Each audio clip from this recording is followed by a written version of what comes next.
Hi, everybody. Don Giannatti, Project52ProSystem.com and Lighting-Essentials.com.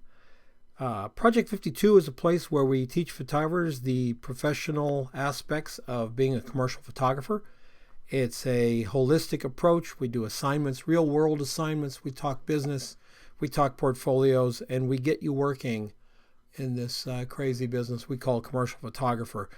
Whether you are looking to do it as a full-time job or a part-time job, check us out. I think you'll like what we do. I think you'll like our approach. It's the most unique on the web. So let's take a look at our assignment number 6 for the free COVID-19 We're all stuck in our damn houses class.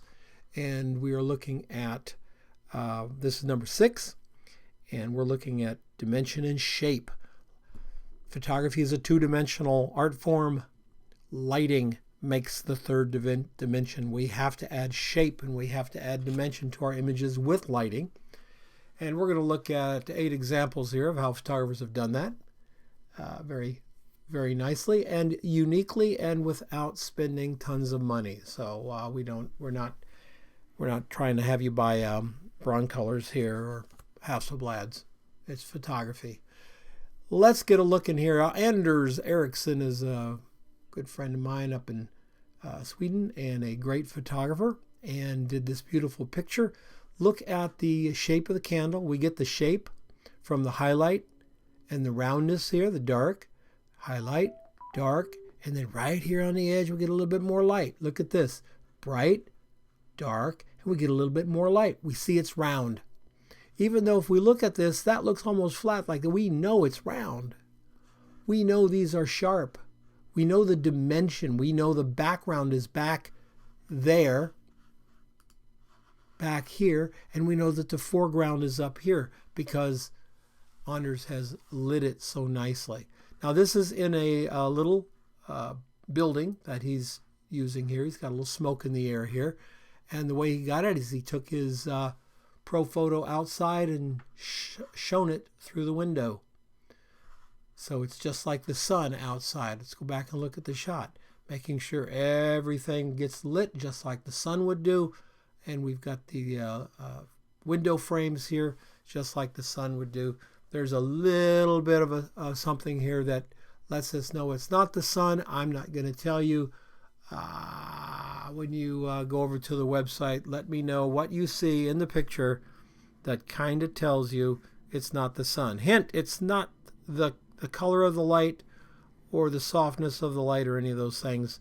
It's just something that I think you might be able to see if you look real close. But Anders did a great job. Take the light outside, shine it through the window. How can you beat that, huh?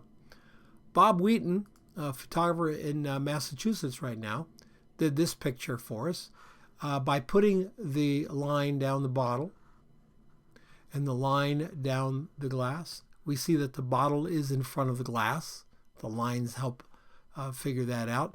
Bob did a beautiful job lighting the back of this gelatin or ice or whatever this is. I can't remember what Bob was shooting here, but it's some sort of red thing, and I'll show you how he did it in a second. Very nice, really well controlled highlights. The very bright highlight here going softer as it starts to wrap around. There's no doubt in our mind that these are round objects. See, it just sort of very bright, starts to wrap around here before it goes dark. Lovely light and shape by Bob Wheaton out in Massachusetts. Using the translum and putting a strip box at a steep angle to the translum, he gets a brighter area on the translum, which is consider that a soft, bright material. I guess you'd call it a diffusion material.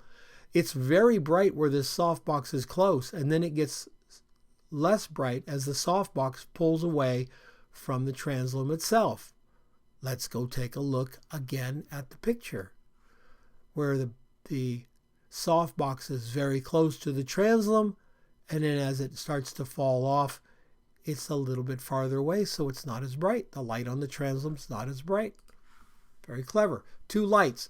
This light is lighting whatever's in this cup here, this red gelatin or whatever that is that he's got going on there in the red wine. That light is coming purely from this light. This light and the translum is what's giving us our edge. You got to be very, very careful with light coming back into your camera, so you got to make sure you flag it off.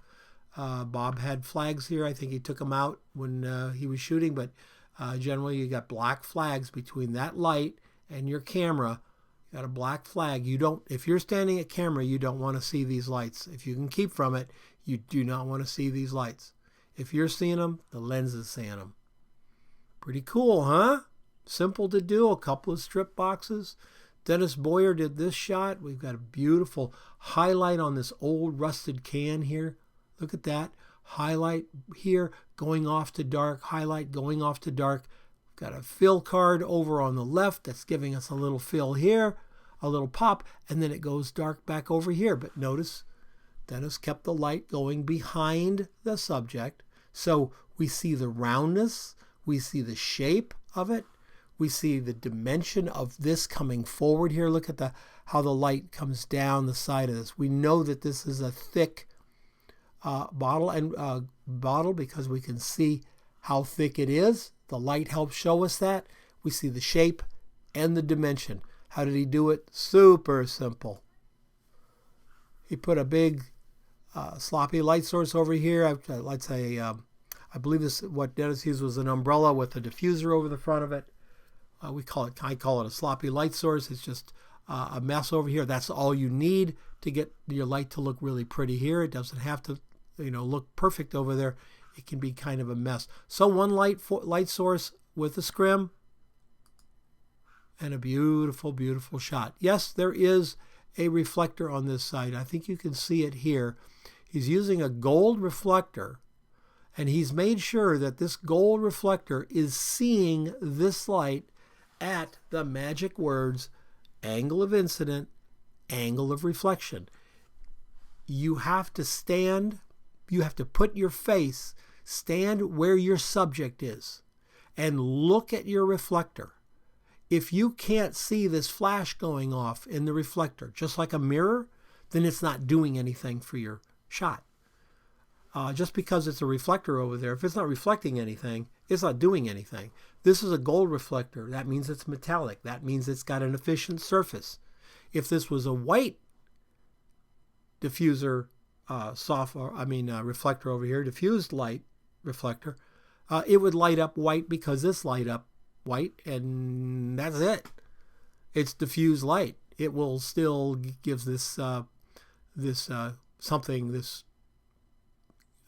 can something to reflect by being white and bright. But when you want a sharp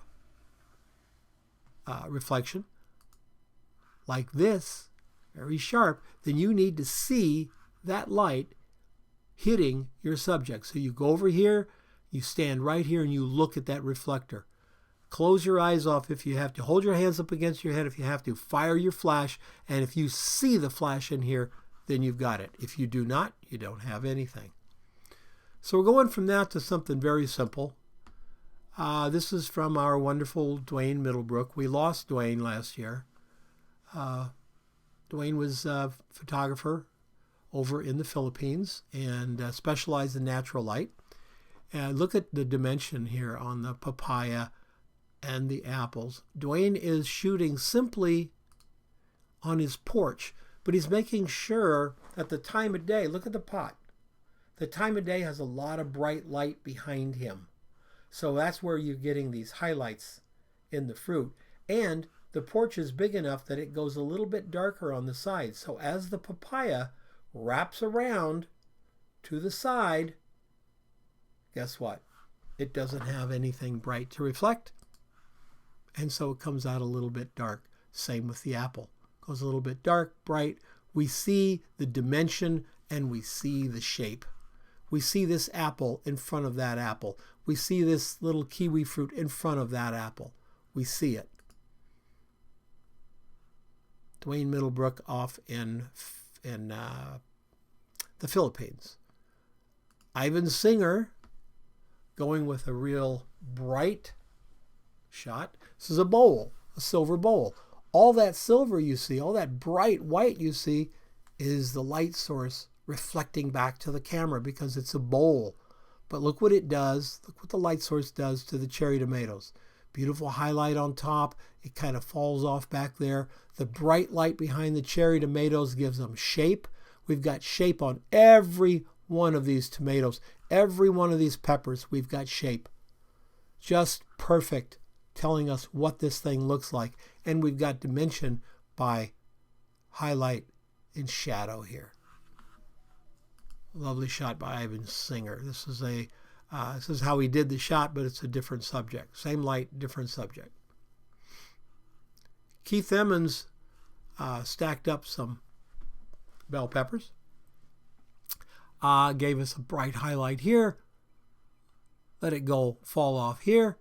And we put these, and he put these up against a nice bright background. You can see the background and the light coming through the scrim here.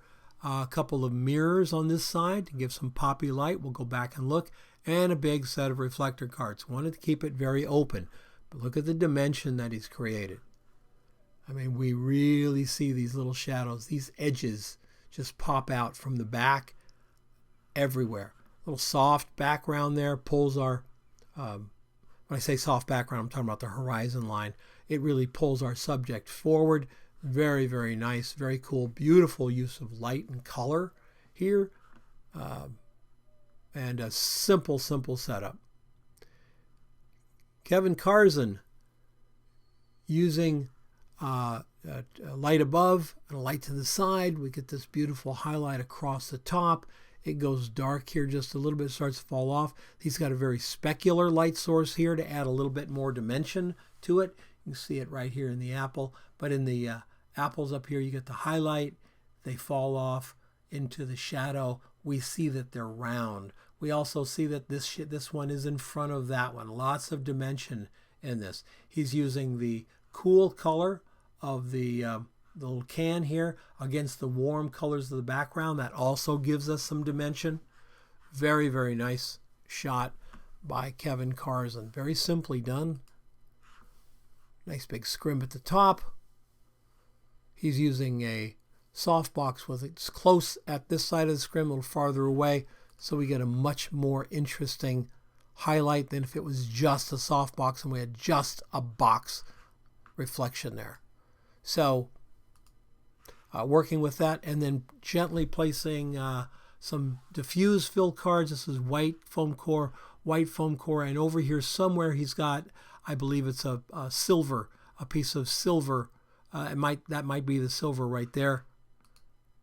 And you can see the silver is just a little bit poppier in here than the soft diffuse light. So it gives us a little more look at the shape of this and the dimension. Having it bright here, falling off back, we know that it's round. Very cool. Lilydale shot some artifacts here. And to create some dimension and shape and distance, she lit the large artifact from the right, and the smaller one is got a very powerful bounce from the left. This pulls this cup forward from the back. The spray light moves the large object back here forward. So does her low placement of the horizon. Perfect placement for the horizon for a shot like this. It's sitting right on the edge, so we get this bowl bright highlight going to dark. We see it's round. We see the shape of it. We see the dimension of it all the way through here. Same with this cup. It's really, really nice. Very clever lighting. She put a little spray light behind the top of it, giving this shadow area of the top of this item here, the shadow, something to pop out against. Little dark edge against the bright background. Really gives us dimension and a 3D look. See what she did. Big softbox. Now this is not a scrim, it's a big softbox. One of the reasons she may not have may have decided not to use a scrim is that this pottery is very diffuse. It's very, very diffuse. So they're not going to get a sharp edge highlight on it anyway. and then her white cards and a black card here, a negative bounce card here, so that she could pull more darkness into here and into here on the subject, giving it even more dimension. So, 8 shots for us to look at, but one by Lilydale. We've got one by Lilydale is in Peoria, Illinois. Kevin Carson in Los Angeles. Keith Emmons in Dallas. Ivan Singer in Pennsylvania. The wonderful Duane